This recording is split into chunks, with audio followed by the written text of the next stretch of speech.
It's a strange thing to remember, the day you begin to dismantle yourself.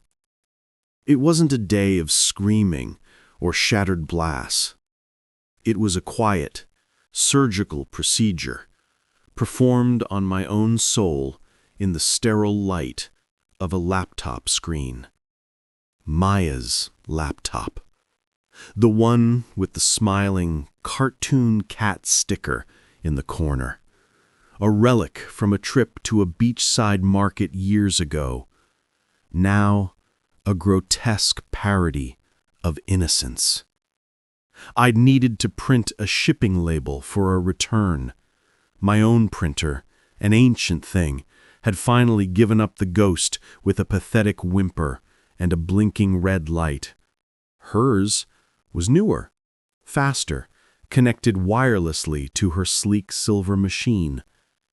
"Go ahead, it's open," she'd called from the bathroom, her voice muffled by the rush of the shower. The steam seeped out from under the door, carrying the familiar scent of her jasmine shampoo. A smell I associated with home, with intimacy, with her skin pressed against mine in the deep of night. I settled into her chair. The leather was still warm from where she'd been sitting. I clicked the print icon, and the dialog box popped up. As it did, another window, minimized at the bottom of the screen, flickered into view, its contents laid bare. A messaging app. A name I recognized. Alex, from her office. The preview of the most recent message caught my eye. Not a declaration of love, not a searing confession, just a single line from him. "Can't stop thinking about that story you told. You light up a room, you know that." My finger hovered over the trackpad. The shower was still running. I had time. A strange, cold calm descended over me, the kind that comes not from a lack of feeling, but from a feeling so vast and terrible that the mind must first build a dam to contain it, before it can even begin to process the flood. I clicked. And I read. I read, not like a jealous lover searching for a smoking gun, but like an archivist, a researcher studying the slow, insidious decay of a once great civilization. The messages spanned weeks.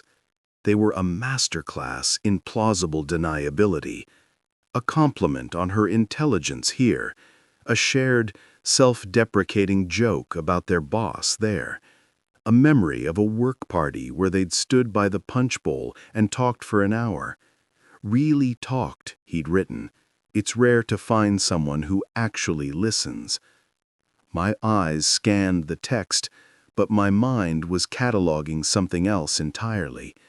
The cadence of their exchange.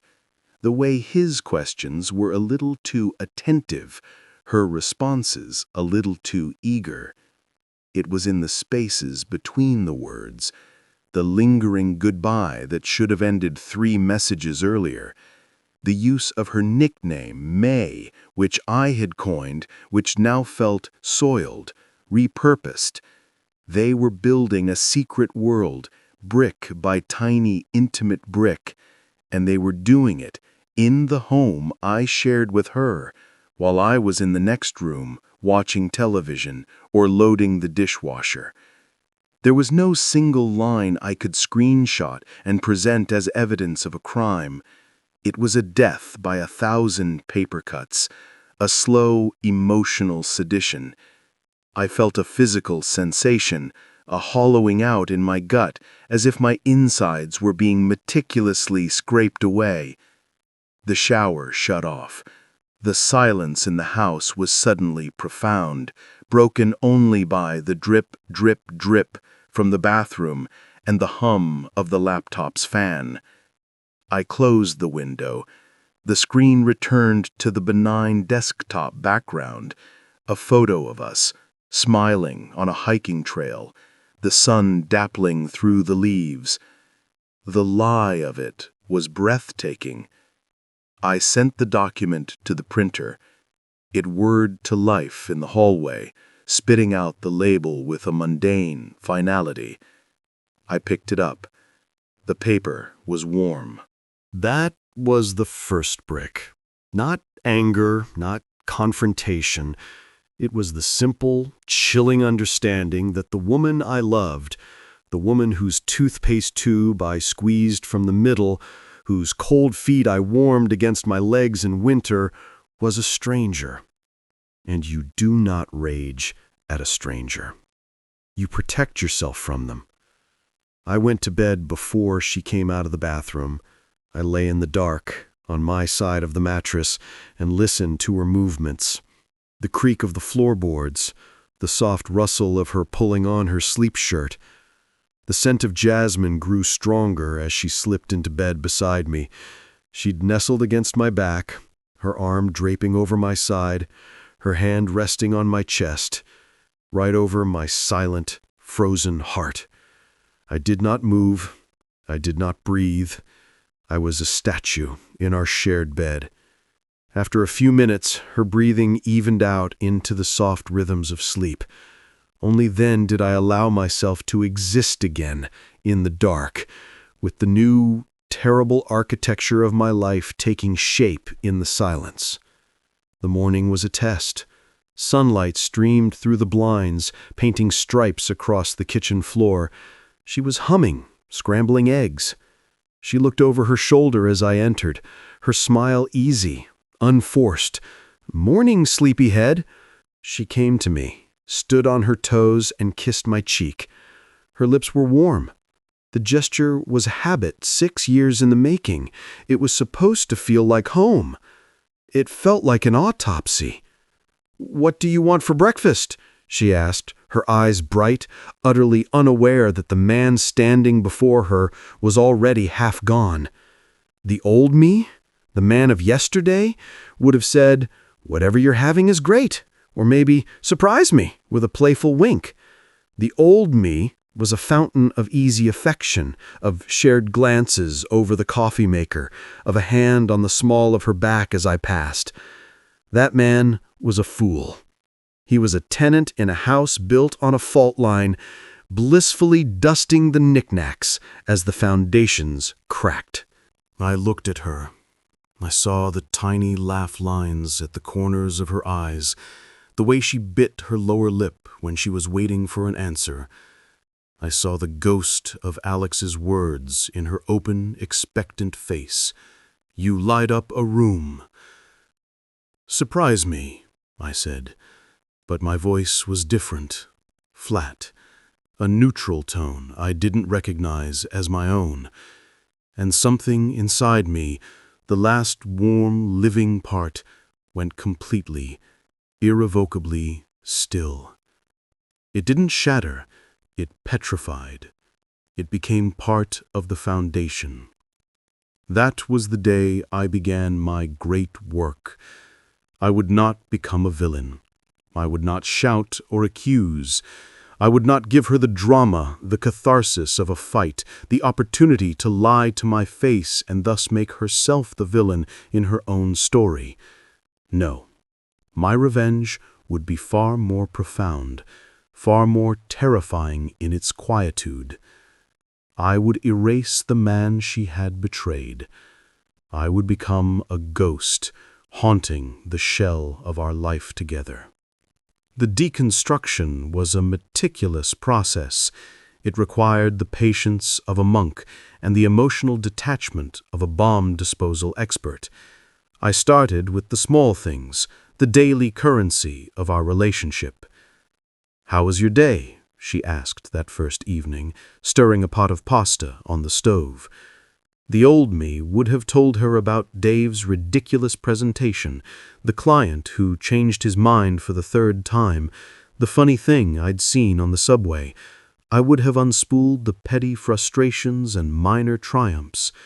and she would have listened or pretended to, and that act of sharing would have woven the fabric of our day together. I took a sip of water. "Fine," I said. A complete, closed statement, a door shut in her face. She paused her stirring, waiting for more. When it didn't come, she gave a small, slightly confused smile. "Just fine?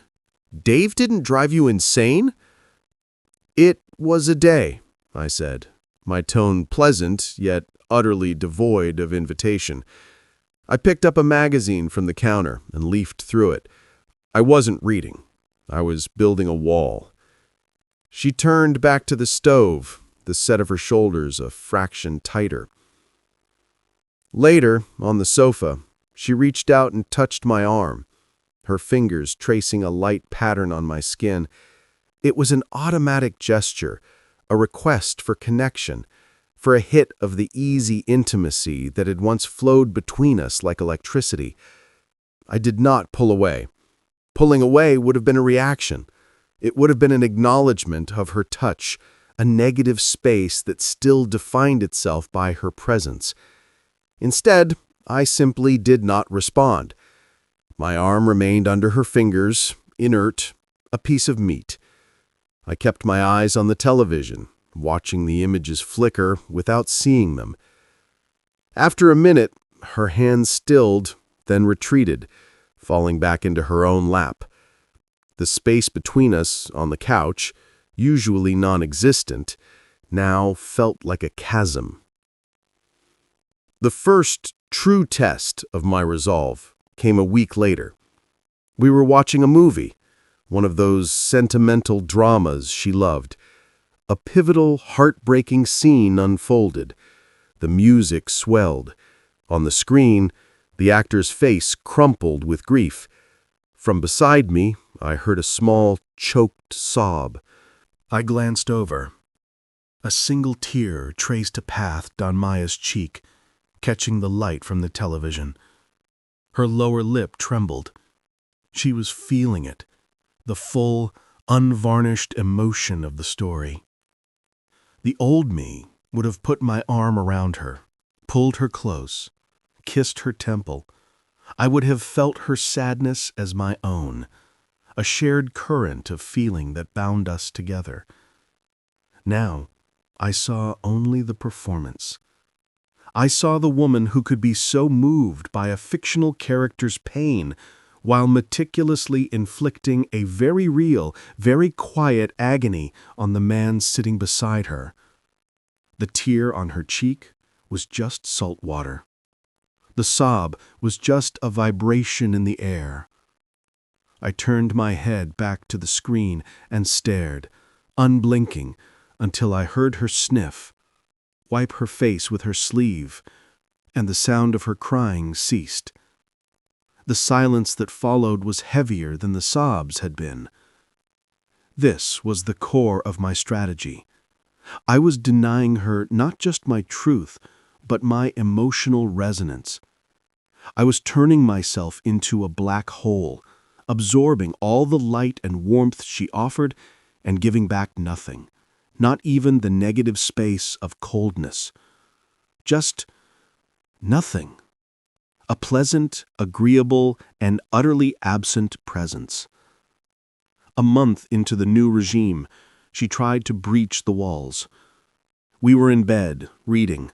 Or rather, she was reading.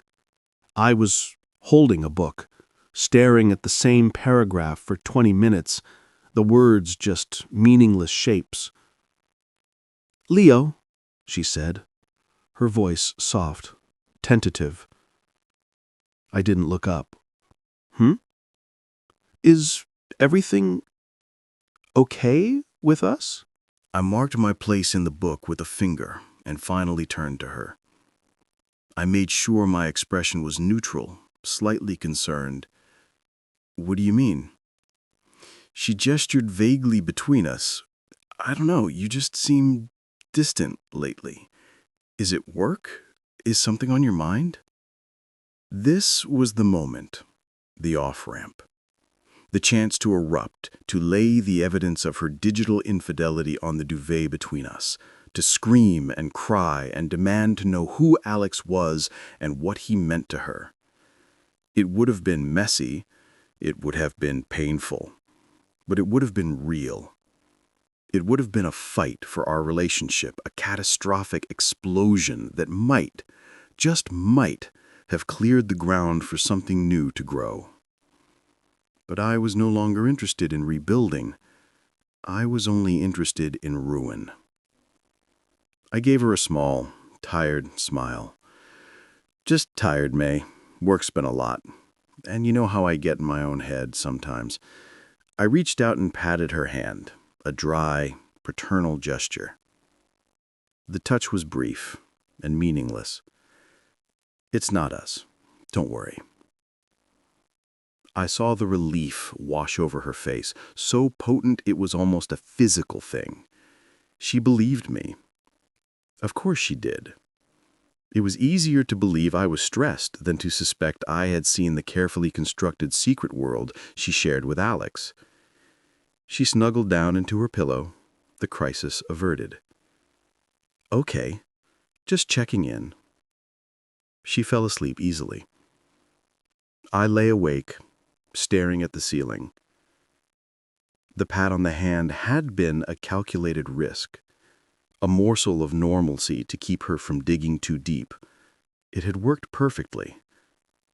I felt a stab of something then, not anger, but a profound and icy contempt for her gullibility, for my own skill in this terrible new craft, for both of us, trapped in this beautifully constructed lie. I was the architect, and she was happily living in the house I was burning down around her. The seasons changed. Autumn bled into a bitter winter, and the cold outside was a mere echo of the climate inside our home. My project of self-erasure was proceeding ahead of schedule.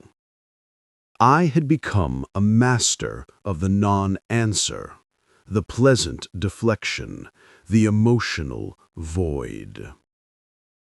Our life took on the quality of a play where I had forgotten my lines but was adept at miming. We went to dinner parties with friends.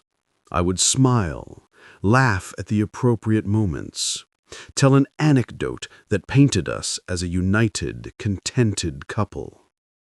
I'd hold her coat, pull out her chair, my hand resting on the back of it in a perfect pantomime of possession. I could feel the eyes of our friends on us, approving. Look at Leo and Maya, still so solid after all these years. They didn't see the performance.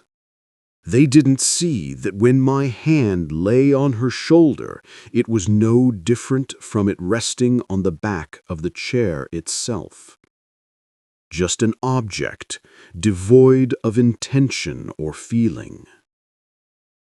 Maya, for her part, seemed to have accepted the new normal. The version of me I was presenting, a little quieter, a little more reserved, a man gracefully settling into his late 30s, was apparently plausible enough. She stopped asking if I was okay. She stopped initiating physical contact. The space I had created between us was now a permanent fixture. A piece of furniture we had both learned to walk around. Her relationship with Alex, however, did not remain in the digital realm. I became a forensic expert in the new patterns of her life. She started working later. A big project launch, she explained, her eyes not quite meeting mine. The whole team is putting in extra hours. I understand. I said, my voice full of manufactured support. Do what you need to do. I'll leave a plate for you in the oven. I never asked which team members were there. I never expressed frustration. I was the picture of a modern, understanding partner. Meanwhile, I noted the subtle upgrades in her wardrobe. A new silk blouse, a more expensive perfume, something spicier, more complex than her usual jasmine. She'd wear them on these late nights, coming home with the scent of cold air and a strange, keyed-up energy, her cheeks flushed. One Thursday, she came home after 10, claiming she had to work late and then went for a drink with colleagues to decompress. She was animated, her gestures a little too wide, her laughter a little too quick, as she told a story about someone named Sarah spilling a glass of wine. She didn't mention Alex, but her phone, which she placed face down on the kitchen counter, buzzed twice in quick succession. She glanced at it, a flicker of something, guilt, excitement, crossing her face before she schooled her features back into a mask of tired camaraderie. I was washing the dishes. I didn't turn around. "Good that you got to unwind," I said, my voice even. "You've been working hard." The silence behind me was thick with everything unsaid. I could feel her watching my back, trying to decipher the code of my placidity. Was he that stupid? Was he really so oblivious? Or, a more terrifying thought for her, did he not care enough to be suspicious? That was the true poison I was administering. Not anger, but a profound and unsettling indifference. I was forcing her to live her double life in a vacuum. There was no jealous husband to rail against, no drama to justify her secret excitement. Her betrayal was becoming mundane. It was happening in a house where the lights were always on, the dinner was always warm, and the husband was always pleasantly not there. The ultimate test of my new reality came with my 39th birthday. In years past, Maya had made a grand production of it. She'd plan elaborate scavenger hunts leading to my gift, cook a multi-course meal, drag me out dancing even though I hated it. Her joy so infectious I couldn't refuse. This year, she was tentative. "What do you want to do for your birthday?" she asked, a week before, her tone careful, as if navigating a minefield. I said, nothing big, not looking up from the newspaper. I'd started reading the physical paper again, a deliberate anachronism that created a tangible barrier between us at the breakfast table. Relief again. She was so easily relieved these days. "Okay, that sounds perfect. I'll make your favorite." On the night, she did. She cooked ossobuco, the rich, savory smell of it filling the apartment, a scent that used to be the very definition of celebration. She lit candles. She put on a nice dress. She had even bought a bottle of expensive Barolo, the same vintage we'd had on our 3rd anniversary. She was trying to summon a ghost. She was trying to conjure the man I used to be. We ate. The food was exquisite. I complimented her on it. "It's perfect. Thank you, Maya." My words were correct. My tone was grateful, but they landed like stones in the candlelit space between us. She gave me my gift, a beautiful, expensive watch. The old me would have been overjoyed, would have put it on immediately, would have talked about it for weeks. The old me valued gestures, symbols. I opened the box. I smiled. A perfect, measured smile. "It's beautiful. Really. Thank you." I closed the box and set it aside. next to my plate. She stared at it. "Aren't you going to try it on?" "Later," I said, taking a sip of wine. "I don't want to get any food on it." The disappointment on her face was a physical thing, a slight crumpling around her eyes and mouth. She had spent time, money, thought. She had tried to bridge the gap with a grand gesture, and I had accepted it with the polite detachment of a client receiving a business gift. I had denied her the satisfaction of my delight. I had turned her effort into just another thing. After dinner, she'd planned for us to watch a movie, one of my favorite old action films. We settled on the sofa. She sat close, tucking her legs up underneath her, leaning her head against my shoulder. It was her classic movie-watching position. Her hair smelled of the new, expensive perfume. I sat through the entire film, my body a statue, my shoulder a shelf for her head. I didn't put my arm around her. I didn't lean my head against hers. I just existed. I breathed in and out. When the credits rolled, she lifted her head. Her eyes were glistening, but not from the movie. "Leo," she whispered, her voice thick. "Please, talk to me. What is happening? What did I do?" This was the second off-ramp. Closer, more desperate than the first. Her voice was a crack in her own facade. She was ready to hear it. She was begging for the confrontation. I looked at her, my face a mask of gentle confusion. "What do you mean? Dinner was wonderful. The gift is too much. This was a perfect birthday." I stood up, stretching. "I'm just really tired. It's been a long week. I think I'll head to bed." I left her there, on the sofa, in the flickering blue light of the credits, surrounded by the debris of a celebration that had never happened. I walked to our bedroom, undressed, and got into bed. I lay there in the dark, listening. I heard one single, muffled sob from the living room.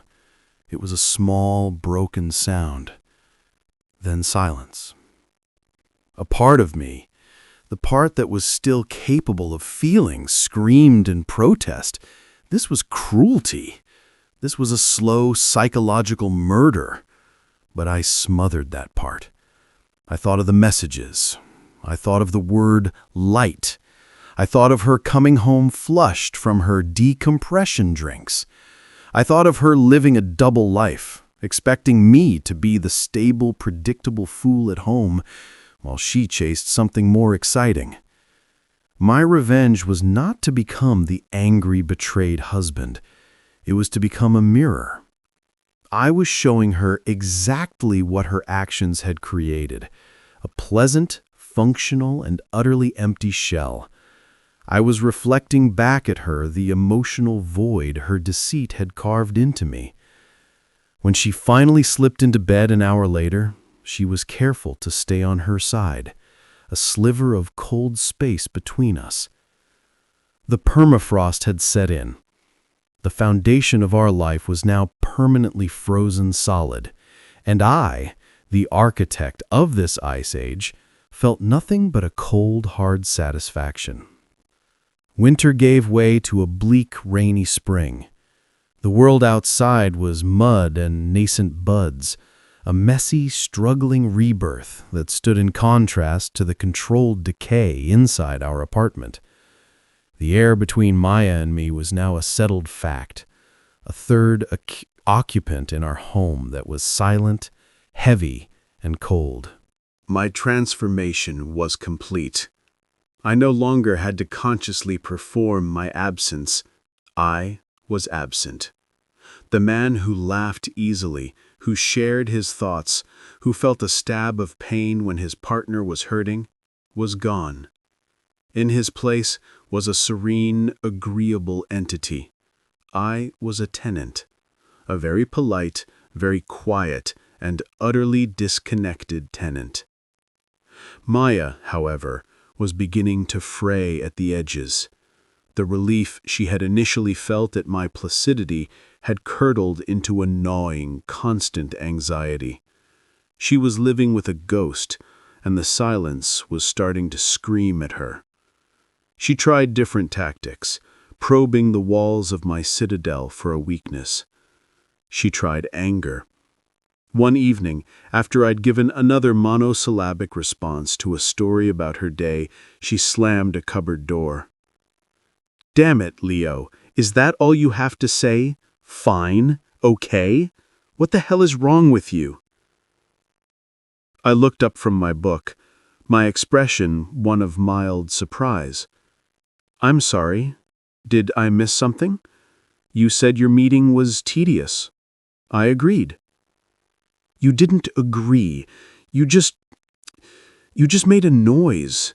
You're not here. You haven't been here for months." Her voice was sharp, laced with a frustration that was dangerously close to desperation. I closed my book, giving her my full, placid attention. "Maya, I am right here. I'm listening. If you want to talk more about your meeting, please, go ahead. I'm sorry if I seem distracted." It was the perfect, infuriating deflection. I was apologizing for the symptom, not the disease. I was acknowledging her frustration without engaging with its source. My calm was a fire blanket, smothering her sparks of anger. She stared at me, her chest heaving, her fists clenched, and then she let out a sound of pure exasperation and stormed out of the room. I heard the front door open and slam shut. She was probably going for a walk, or maybe to call Alex, to tell him how impossible her cold, calm husband was. I reopened my book. She tried nostalgia. She dug out old photo albums and left them on the coffee table, open to pages filled with our younger, smiling faces. Us on a ski trip, our faces wind-burned and happy. Us at a friend's wedding, dancing badly, my arms wrapped around her waist. Us building a sandcastle on a beach, the sun setting behind us. She'd linger near the album when I was in the room, waiting for me to notice, to feel a pang of sentiment, to say, "Remember that day?" I would look at the photos. I saw two strangers. I saw the architecture of the lie in its early stages. The man in the photo, with his open, trusting face, was a fool. The woman, leaning into him, was a skilled performer. There was no pain in looking at them, only a distant academic curiosity, like studying an extinct species. "We looked so young," I said once, my tone conversational, before moving to the kitchen to make a cup of tea. I left her standing by the album, alone with the ghosts she was trying to resurrect. The most telling change was in her physicality. She stopped touching me entirely. The casual brushes in the hallway, the goodnight kisses, the hand-holding, it all ceased. My body had become a neutral territory, and she was no longer a citizen. She started spending more nights working late. Sometimes she didn't come home until the early hours of the morning, slipping into bed with the stealth of an intruder. The scent of her new perfume would be gone, replaced by the neutral smell of soap, as if she'd showered before coming home. She was erasing her own traces. I never asked. I never commented. If she came in at 2 a.m., I would simply murmur, "You're back," and roll over. My indifference was a chisel, and I was using it to chip away at her sanity. Her secret was no longer a thrilling escape. It was a burden she was carrying alone into a house that no longer reacted. The end began, as these things often do, not with a bang, but with a quiet, formal conversation. It was a Saturday afternoon. The rain was sheeting down the windows, blurring the world outside into gray abstraction. I was reading. She was pretending to read. The silence had become a physical weight. She closed her book with a definitive snap. "Leo, we need to talk." I looked up. Her face was pale, set in determined lines. This was different from the angry outbursts or the nostalgic ploys. This was official. "Of course," I said, setting my own book aside. "What is it?" She took a deep, shaky breath. "I can't do this anymore." "Do what?" I asked, my voice genuinely curious. I wanted to hear her say it. I wanted her to define the nothingness I had created. "This," she gestured wildly between us. This coldness, this distance.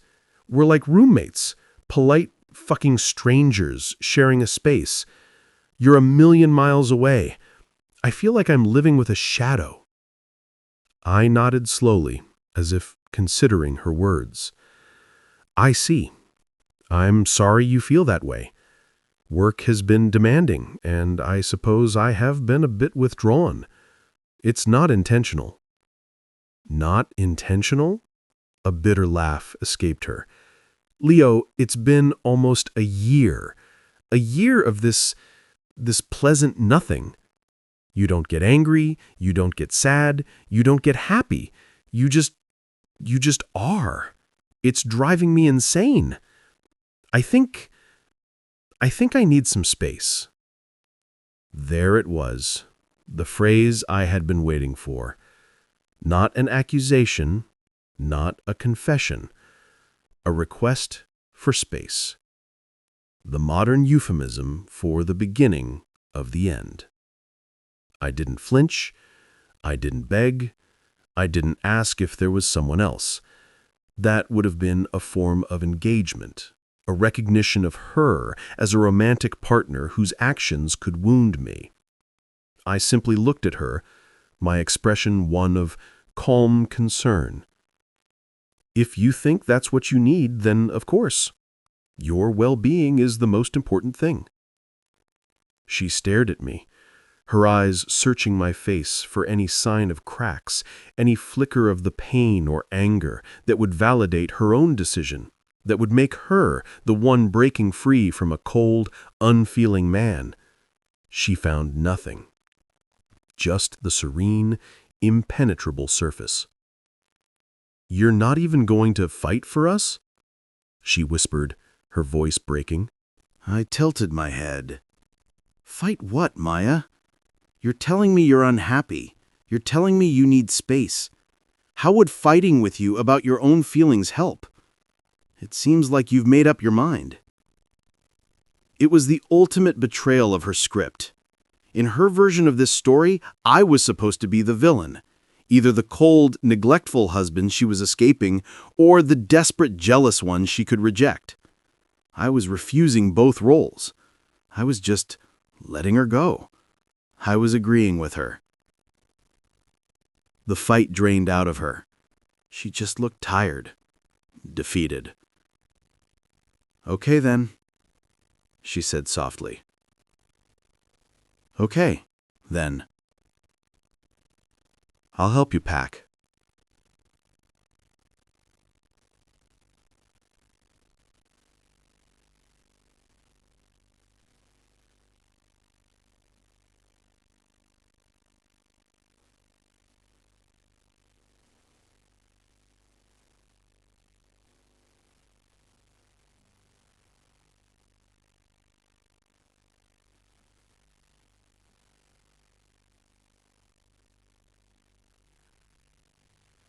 Surreal affair.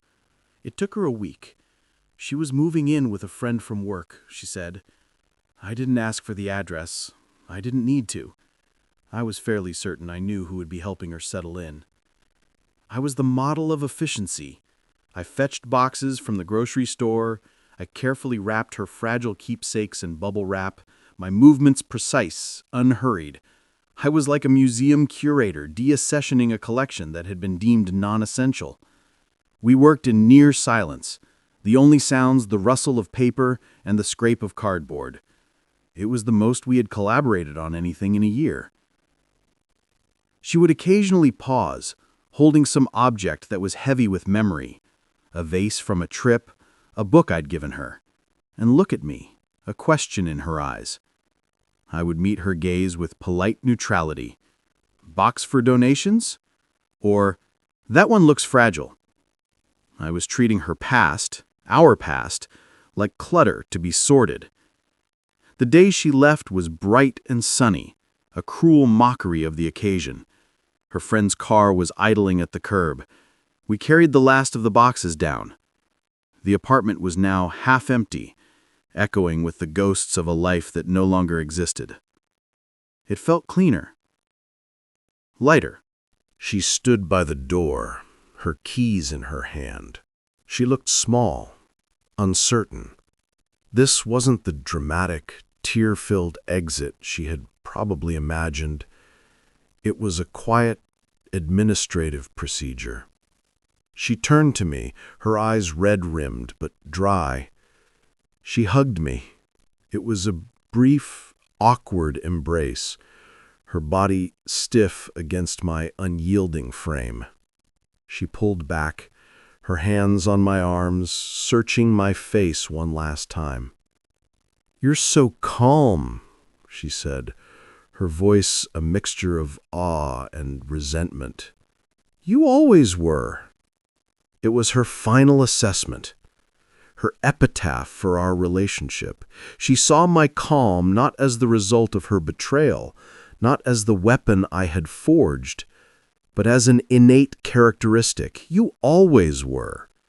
She was rewriting our entire history, retroactively painting me as this unfeeling monolith to justify her own actions. It was perfect. I smiled. It was a small, closed-lipped smile. The smile of a man who has won a game whose rules only he understood. "Yeah," I said.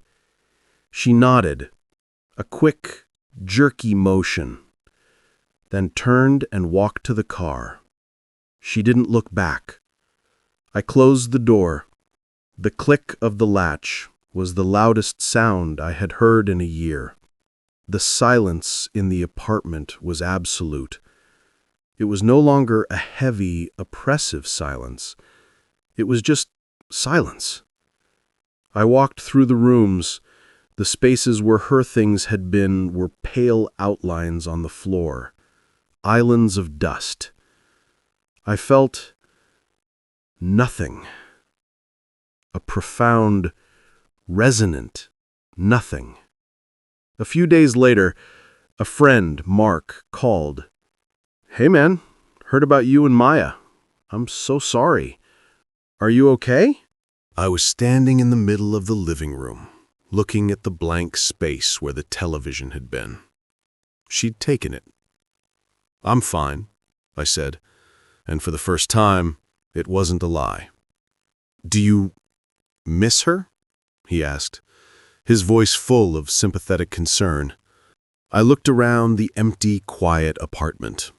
I thought of the man I had been, the one who believed in shared smiles over coffee, who felt her pain as his own, who trusted. That man was gone. I had systematically dismantled him. "You can't miss someone who left before they said goodbye," I said.